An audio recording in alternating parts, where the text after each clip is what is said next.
Selamat pagi, mari kita mengawali hari ini dengan mendengarkan firman Tuhan dari buku Renungan Pagi Pulang ke Rumah yang ditulis oleh Ellen G. White. Bersama dengan Pendeta Glenn Sakul, Gembala Jemaat Yongkwang, Makassar.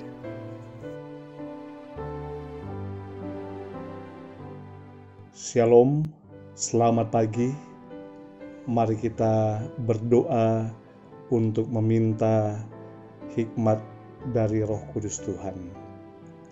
Ya Allah kami yang di sorga, ketika kami mendengarkan firman-Mu di pagi ini, kiranya Roh Kudus Tuhan memberikan kami hikmat dan kuasa. Di dalam nama Yesus kami berdoa. Amin. Renungan pagi 29 Desember 2020 dengan judul Penglihatan Kemuliaan.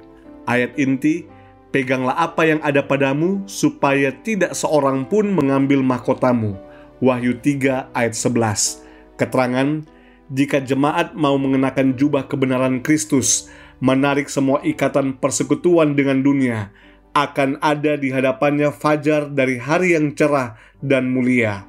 Janji Allah kepadanya akan berdiri teguh sampai selama-lamanya. Ia akan menjadi baginya suatu keunggulan yang kekal, suatu kesukaan dari banyak keturunan.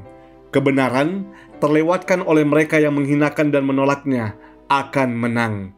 Meskipun kadang-kadang tampaknya diperlambat, kemajuannya tidak pernah dihambat. Bila pekabaran Allah menemui perlawanan, Ia memberi kepada jemaat tenaga tambahan, supaya dapat mempunyai pengaruh yang lebih besar. Dianugerahi dengan tenaga ilahi, itu akan memotong jalan melalui rintangan dan kemenangan yang terkuat atas setiap rintangan. Apakah yang menunjang anak Allah selama hidupnya? Bekerja keras dan berkorban? Ia melihat hasil-hasil kerja keras dari jiwanya dan merasa puas, melihat kepada kekekalan. Ia memandang kebahagiaan mereka yang melalui kerendahannya telah menerima pengampunan dan hidup yang kekal. Telinganya mendengarkan teriakan orang-orang tebusan. Ia mendengar yang ditebus itu menyanyikan nyanyian Musa dan anak domba. Kita boleh mempunyai suatu pemandangan tentang masa depan, kebahagiaan surga. Dalam kitab suci dinyatakan khayal-khayal tentang kemuliaan yang akan datang. Pemandangan yang digambarkan oleh tangan Allah, dan keadaan-keadaan ini sangat berharga kepada jemaatnya.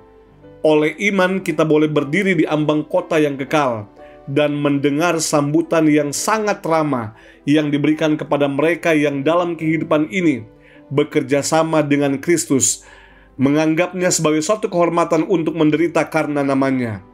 Sebagai perkataan diucapkan, "Mari, hai kamu yang diberkati oleh Bapa-Ku." Mereka membuangkan mahkota mereka pada kaki penebus sambil berseru, "Anak domba yang disembelih itu layak untuk menerima kuasa dan puji-pujian. Bagi Dia yang duduk di atas tahta dan bagi anak domba adalah puji-pujian dan hormat dan kemuliaan dan kuasa sampai selama-lamanya." Matius 25 ayat 34, Wahyu 5 ayat 12 dan 13. Di sanalah orang-orang tebusan menghormati mereka yang memimpinnya kepada juru selamat, dan semuanya bersatu dalam memuji Dia yang mati supaya manusia boleh mempunyai hidup yang terukur dengan kehidupan Allah. Pertempuran sudah selesai, kesusahan dan pergumulan sudah berakhir, nyanyian kemenangan memenuhi segenap surga, sedang orang-orang tebusan memetik nada yang menggembirakan. Layaklah, layaklah anak domba yang telah tersembelih dan hidup lagi, seorang pemenang yang jaya. Alfa dan Omega, jilid 7, halaman 506 dan 507. Saudaraku yang kekasih, suatu pandangan yang jauh ke depan. Pandangan Allah kepada jiwa-jiwa yang penuh dengan kebahagiaan, di mana mereka menyandarkan hidup mereka kepada Tuhan. Mereka bertahan melalui pergumulan-pergumulan dan tantangan kehidupan. dan mereka menerima akan pengampunannya. Pemandangan kasih karunia inilah yang membuat Kristus selama hidupnya bekerja dan berkorban untuk kita manusia. Dan saudaraku, suatu jaminan yang pasti bahwa Allah lah yang akan memberikan kita kekuatan ekstra untuk bisa menang menghadapi tantangan-tantangan dan pergumulan-pergumulan serta serangan-serangan iblis. Mari kita tunduk kepala dan kita berdoa. Kami berterima kasih ya Tuhan untuk penglihatan kasih karunia, sehingga Engkau tetap menjalankan pekerjaan penebusan untuk kebaikan kami manusia sendiri. Kami juga berterima kasih karena kami memperoleh jaminan bahwa Allah akan memberikan pertolongan ekstra ketika kami menghadapi tantangan dan pergumulan.